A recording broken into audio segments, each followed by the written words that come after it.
का स्वागत है, अभिनंदन करता हूँ। जैसा कि 2024 का नाम आते ही इलेक्शन का नाम आता है। इलेक्शन आज जिला कांग्रेस कमेटी एटा पर एक बैठक बुलाई गई है। इसमें बाहर से कुछ कोऑर्डिनेटर भी आए हैं। आइए जानते हैं कि 2024 को लेकर क्या रणनीति बनाई जा रही है और क्या कारण रहा कि उन्हें बैठक आज करनी पड़ी। आइए मिलते हैं। नमस्कार सर। जी नमस्कार। जैसे आज आप एटा लोकसभा क्षेत्र में आए हुए हैं, आज ऑफिस में बैठक ले रहे हैं, क्या कारण है कि आज आपको एटा आना पड़ रहा है? परसों ही एक लिस्ट आई थी, इसमें मुझे एटा का कोऑर्डिनेटर बनाया गया है AICC के द्वारा, ऑल इंडिया कांग्रेस कमेटी के द्वारा। और मैं क्योंकि उत्तर प्रदेश कांग्रेस कमेटी में महासचिव के पद पर हूँ, तो बतौर महासचिव भी मुझे एटा का यहाँ चार्ज मिला है। तो दोनों कारण थे यहाँ पे। और जो BHU में एक बहुत ही घृणित यौन शोषण एक मीडिया के साथ हुआ है, उसके संबंध में मुझे प्रेस वार्ता भी करनी थी। तो कई सारे कारण थे जिनकी वजह से मैं आज इधर आया। जो BSU की बात कर रहे हैं वो तो शायद प्रधानमंत्री जी का क्षेत्र है। हाँ, ये तो पूरा देश जानता है कि ये इससे बड़ा दुर्भाग्य और उस बेटी का क्या हो सकता है कि वो BHU जैसे संस्थान में और प्रधानमंत्री जी के लोकसभा क्षेत्र में भी अगर सुरक्षित नहीं है तो देश में कहाँ बहन बेटियां सुरक्षित हैं, ये तो बड़ा चिंतनीय सवाल है। जैसे कि कहा जाता है BJP का नारा है सबका साथ सबका विकास, और आज जहाँ तक महिलाओं की बात आती है वो ये कहती है कि आज महिलाएं सुरक्षित है, रात को भी अकेली जा सकती है, उसके बाद भी ऐसे कांड हो रहे हैं। इस पर आप क्या कहें? ये BJP पूरी तरह से झूठ बोलने की पार्टी है। इनका काम सिर्फ झूठ बोलना है और झूठ बोलकर लोगों को मुख्य मुद्दे से ध्यान भटकाकर देश को लूटना इनका प्राथमिकता है। लॉ एंड ऑर्डर, बेटियां सुरक्षित होना, ये सब बेकार की चीज़ें हैं। इन्हें इससे कोई मतलब नहीं है। किस तरह से अडानी सेठ दुनिया में नंबर 1 बन जाए, उनका दिमाग सिर्फ वहाँ है। जैसे कि आपने चुनाव आयोग पर भी कुछ आरोप लगाए थे। फिर चुनाव आयोग पे आरोप लगाना लाजमी बन जाता है। एक देश में परंपरा है, एक नियम है संवैधानिक कि आदर्श आचार संहिता लागू होने के बाद हम किसी तरह की कोई घोषणा नहीं कर सकते। उसके बावजूद भी राजस्थान में चुनाव चल रहा है और जो भारतीय जनता पार्टी के प्रत्याशी हैं वहाँ पे, उनको राज्य मंत्री स्वतंत्र प्रभार की शपथ दिलाई जा रही है। तो क्या ये संवैधानिक है? क्या ये निर्वाचन आयोग इस पे अपना संज्ञान लेना चाहिए था निर्वाचन आयोग को? अगर ऐसे मामलों में भी निर्वाचन आयोग संज्ञान नहीं ले पा रहा है तो मैं तो यही मानूंगा कि निर्वाचन आयोग भी मोदी जी की जेब में रखा हुआ है। जैसे मोदी जी जेब में रखने निर्वाचन आयोग की भी आप बात कर रहे हैं, ED पर भी आपने आरोप लगाए थे। ईडी पे आप देख लीजिए, ईडी कितने कार्रवाइयाँ होती हैं। ईडी ने जो छापेमारी करती है उसके बाद में क्या हुआ? भाई अजीत दादा पवार का क्या हुआ? क्या कह रहे थे? 70,000 करोड़ का घोटाला, चक्की पीसिंग। उसके बाद क्या? उनकी पार्टी से सहयोगी सरकार में वो डिप्टी चीफ मिनिस्टर हैं। अभी सप्लीमेंट्री चार्जशीट लगी, उनका नाम आउट हो गया। तो क्या है ये? अगर वो विपक्ष में होंगे तो भ्रष्टाचारी हैं, जब उनके साथ चले जाएंगे तो कोई भ्रष्टाचारी नहीं। एक अजीत पवार नहीं है, सैकड़ों की लिस्ट है। चाहे बंगाल चले जाइए, चाहे कहीं चले जाइए, सैकड़ों की लिस्ट है। जो उनके साथ चला जाता है वो व्यभिचारी, मतलब जो है वो एकदम सदाचारी हो जाता है, दूध का धुला हो जाता है। और जो विपक्ष में बैठा है वो भ्रष्टाचारी है, अत्याचारी है। जैसे 2024 इलेक्शन का नाम आ जाता है, एटा लोकसभा से जैसे 28 पार्टियां एक हुई हैं, इंडिया गठबंधन। इंडिया और भारत में क्या अंतर है? अरे इंडिया दैट इज भारत, इसमें क्या अंतर है? मोदी जी जो कहते हैं इंडिया और भारत, मोदी जी का काम ही सिर्फ बंटवारा करना है। मोदी जी ने कभी एकता की बात ही नहीं की। हमेशा वो बंटवारे की बात करते हैं, खाई डालने की बात करते हैं। वो कभी भी हिंदुस्तान की जो सोच है उस पर कभी भी वो काम नहीं करते हैं। हमेशा देश को कैसे बांटा जाए, यहाँ तक कि जातियों को भी बांटने की कोशिश कर रहे हैं। पहले वर्गों में, फिर धर्म में, जाति में, मतलब उनका काम बांटना है। तो वो कभी एकता की बात नहीं कर सकते हैं। तो वो भारत और इंडिया में भी अंतर निकालेंगे तो उनकी सोच को तो मैं कुछ नहीं कह सकता। जैसे कि 28 पार्टियां एक हुई हैं, क्या एटा से कांग्रेस प्रत्याशी खड़ा होगा, समाजवादी पार्टी का, या किसी अन्य पार्टी का प्रत्याशी की होगा? देखिए, गठबंधन होने का क्या मतलब है, ब्लॉक बनने का क्या मतलब है? देश में पहली बार इतने बड़े लेवल पर कोई एक ब्लॉक बना, इंडिया। तो ये कोई मायने नहीं करता है कि उसका चुनाव चिन्ह क्या होगा।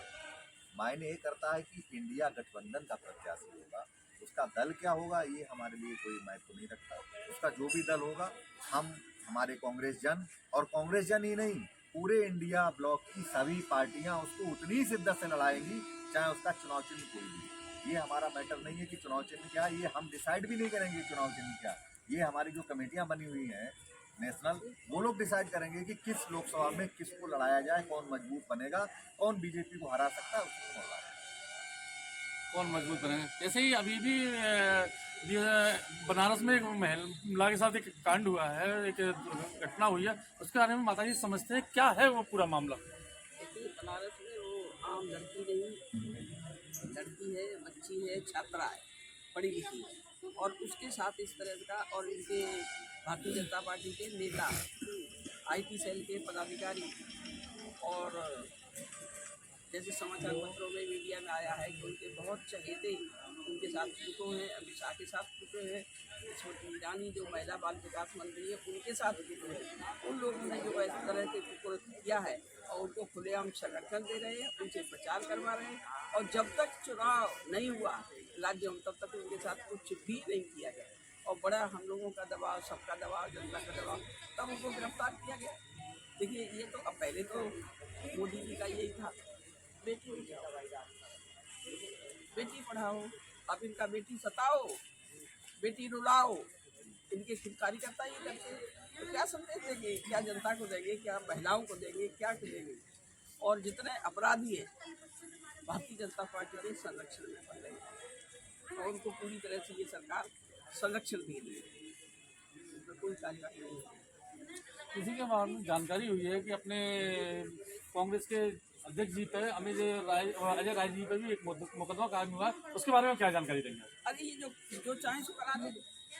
देखिए, इनकी जो तानाशाही, जो गुंडागर्दी चल रही है भारतीय जनता पार्टी की, किसी पे मुकदमा ठोक सकते हैं। अजय राय वो चीज़ है, एक आग इन बबूला है, उनको पता है उनको कि अजय राय कुछ प्रदेश के अंदर एक बहुत बड़ा मुद्दा उठाया है उन्होंने।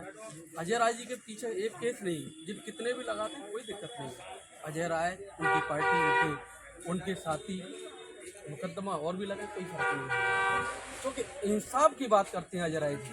इंसाफ की बात करने पर भी उनको अजय राय जी पर मुकदमा लगाया जाता है, बड़ी दुर्भाग्य वाली बात है।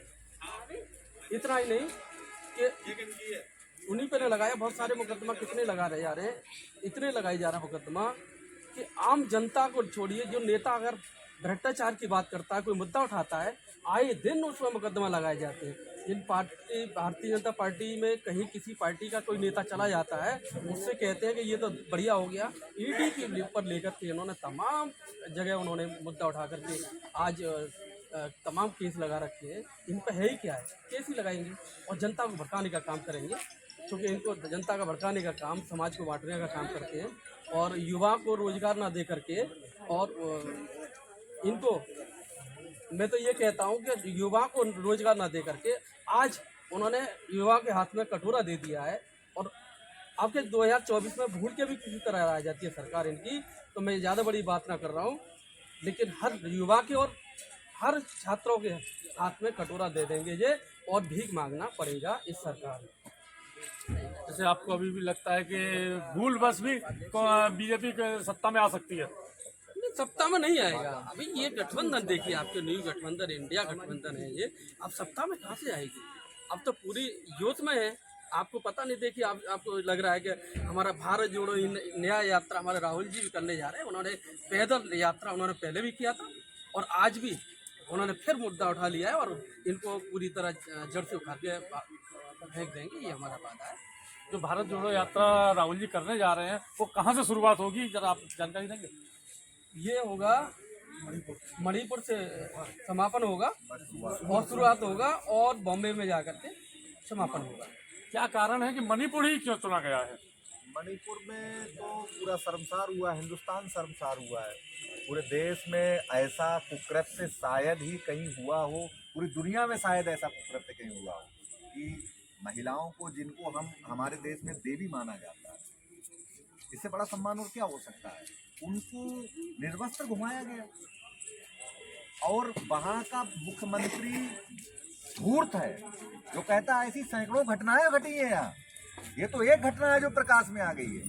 तो वो इसलिए मणिपुर चुना कि न्याय हमको दिलाना है।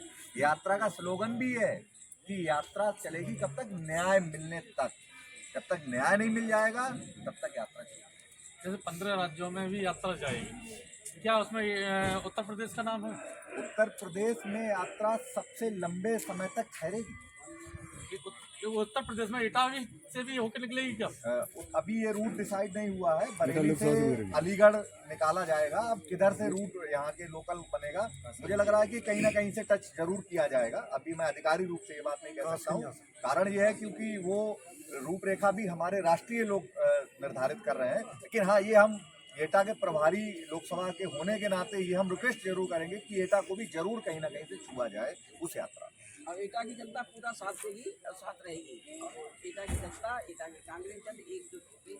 और मणिपुर का सवाल है कि मणिपुर एक पीड़ित जगह है। वहाँ के लोग, वहाँ की महिलाएं, वहाँ की जनता जितना पीड़ित है, उनके साथ न्याय नहीं हो रहा, उनकी सुनवाई नहीं हो रही। तो इसलिए हम लोग और कांग्रेस, हमारे नेता पीड़ित के साथ हैं और इंसाफ दिलाना के लिए हमारा संकल्प है। इसलिए वहाँ से दूसरी मणिपुर इसलिए और चुना गया है कि देश का प्रधानमंत्री है वो जाने से कतराता है। और हमारे जो राष्ट्रीय अध्यक्ष रहे आदरणीय राहुल जी, वो वहाँ पहुँचे हैं और यात्रा वहीं से शुरू कर रहे हैं। ये देश को दिखाना चाहते हैं कि देश का जो प्रधानमंत्री है वो कायर है और वो वहाँ मणिपुर नहीं जाना चाहता है, वहाँ की जनता को नहीं समझता है। और इसीलिए मतलब मुख्य मुद्दा हमने मणिपुर से जो लिया है और इसलिए मतलब यात्रा हमारी मणिपुर से शुरुआत होगी। वहाँ की जनता को दिखाएंगे कि कांग्रेस हमेशा गरीबों का साथ दिया है और गरीबों के साथ खड़ी है।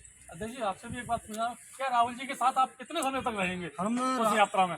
राहुल जी के साथ देखिए, पहले यात्रा शुरू हुई थी उत्तर प्रदेश में, नहीं, तो 3 दिन रुके थे। मैं मणिपुर की बात कर रहा हूँ, क्या आप मणिपुर से राहुल जी के साथ होंगे? यदि मतलब जो है पार्टी का निर्देश होगा तो हम पूरे साथ रहेंगे, मणिपुर से लेकर और पूरी यात्रा में साथ रहेंगे। पूरा मतलब जो हमेशा हम यात्रा में साथ रहते हैं और फिर रहेंगे साथ। अध्यक्ष जी, पार्टी की बात आप कर रहे हैं, पार्टी का निर्देश क्या? ये तो अपनी बात है कि आपको स्वयं जाना है। नहीं, पार्टी का निर्देश होता है। देखिए, पहले पार्टी का निर्देश हुआ था कि आपको उत्तर प्रदेश में ही रहना है, वहाँ से आगे हमको पास नहीं दिए गए थे। तो हम प्रोटोकॉल के तहत जो पार्टी का निर्देश होगा हम वही मान्य होंगे। हम अनावश्यक रूप से अपनी कहीं भी नहीं चलाएंगे। जैसे कि आज पेपर में भी एक सुप्रीम कोर्ट का आदेश आया, उस पर आपके क्या विचार? माननीय सुप्रीम कोर्ट का भला हो जिन्होंने इनकी गुजरात मॉडल का कच्चा चिट्टा खोल दिया। ये जो पूरे देश में लिए फिर रहे थे गुजरात मॉडल, यही है गुजरात मॉडल कि अत्याचार भी करेंगे और बोलने भी नहीं देंगे, दबा देंगे आपको। बकवास करोगे तो पूरे परिवार को मार देंगे। और इतनी घिनौनी हरकत बिल्किस बानो के साथ हुई गर्भवती होने के बाद, मैं तो कह नहीं पा रहा हूँ। मेरा अंदर से रुआ कांप रहा है कि ऐसे भी कुकृत्य अपराधी प्रवृत्ति के लोग क्या हिंदुस्तान में रहते हैं? और उससे ज़्यादा निर्लज्ज शर्मदार लोग, शर्म जिनको कतई नहीं है निर्लज्जता, उनके पास आ गई कि उन लोगों ने उनको मालाओं से स्वागत किया।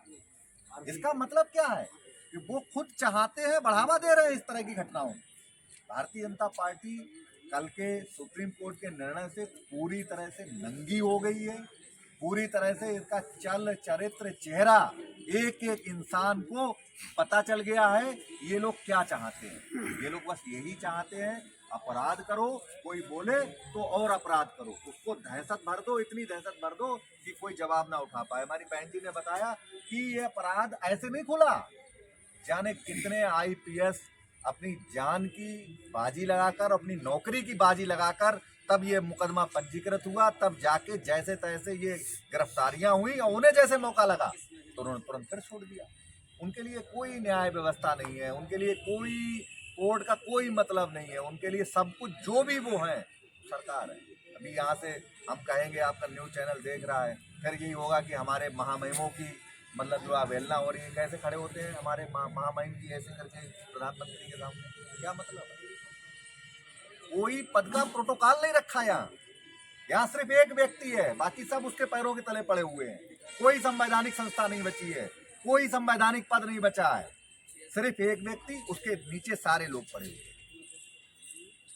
जैसे कि आपने बताया सारे लोग उसके नीचे पड़े हुए हैं, आप कांग्रेस जन को क्या संदेश देना चाहेंगे लोग 2024 को लेकर? कांग्रेस जन को एक सीधा सा संदेश है कि हम लोग गांधीवादी लोग हैं, गांधी को मानने वाले हैं। एक लाठी लेके, एक धोती ओढ़ के वो आदमी निकला और उसने अंग्रेजों के साम्राज्य का समापन कर दिया, तो ये तो फिर काले चोर है, ये तो काले अंग्रेज हैं। इनका इनका इनका कोई वजूद नहीं है। ये डरपोक भी बहुत हैं। जब भी हम लोग खड़े होंगे ना इनके खिलाफ, तो ये रुकेंगे नहीं, फिर टिकेंगे नहीं, फिर ये भाग खड़े होंगे। क्यों? क्योंकि इनके अंदर विल पावर नहीं है। विल पावर उसी के अंदर होती है जिसके साथ सत्य होता है। इनके पास सत्य नहीं है, इसलिए इनके पास विल पावर नहीं है।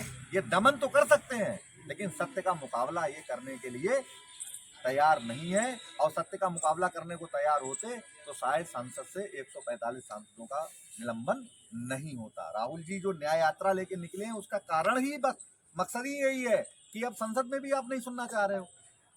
भाई कहाँ आदमी कहेगा बात? संसद में संसद काहे के लिए बनी? इसीलिए तो बनी है संसद कि वहां जाके मुद्दों पे बात हो। वहां आप मुद्दों पे बात ही नहीं कराना चाह रहे हो।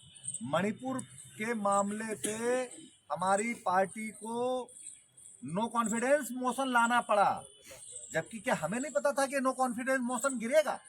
जबकि हमें नहीं पता था भाजपा के पास 303 सांसद हैं, वो सरकार बचा ले जाएंगे अपनी। लेकिन उसके बाद भी नो कॉन्फिडेंस मोशन सिर्फ इसलिए लाए कि हो सकता है कि इसी बहाने मणिपुर पे कोई बात हो, और वो व्यक्ति खड़ा होता है और 45 मिनट तक मणिपुर का नाम नहीं लेता है। अब पूरी स्पीच में केवल 3 बार मणिपुर का नाम लेता है। आज तक मणिपुर गए नहीं, हमारे अध्यक्ष जी ने भी बताया। तो क्यों नहीं गए? आखिर कोई तो डर है, कोई तो बात है जो आप छिपाना चाह रहे हो। यही बात जो वो छिपाना चाह रहे हैं, वही बात कांग्रेस पार्टी, हमारे नेता आदरणीय श्री राहुल गांधी जी देश के सामने रखना चाहते हैं कि क्या छिपाना चाह रहे हैं। ऐसा पता चला कि वहाँ असले लूट लिए गए। इससे ज़्यादा और कुछ हो सकता है? क्या कर रही है केंद्र सरकार? धारा 356 क्या कर रही है भाई? काहे नहीं राष्ट्रपति शासन लगाया गया वहाँ? कुछ नहीं करेंगे वो सिर्फ दमन करेंगे। और न्याय में उनका कोई विश्वास नहीं, संविधान में उनका कोई विश्वास नहीं। उनका विश्वास सिर्फ और सिर्फ तानाशाही है। वो सिर्फ तानाशाही करेंगे, तानाशाही के अलावा वो कुछ नहीं कर पाएंगे। धन्यवाद साहब। मैं अमित गुप्ता अपने सहयोगी के साथ अंतरिक्ष लाइव।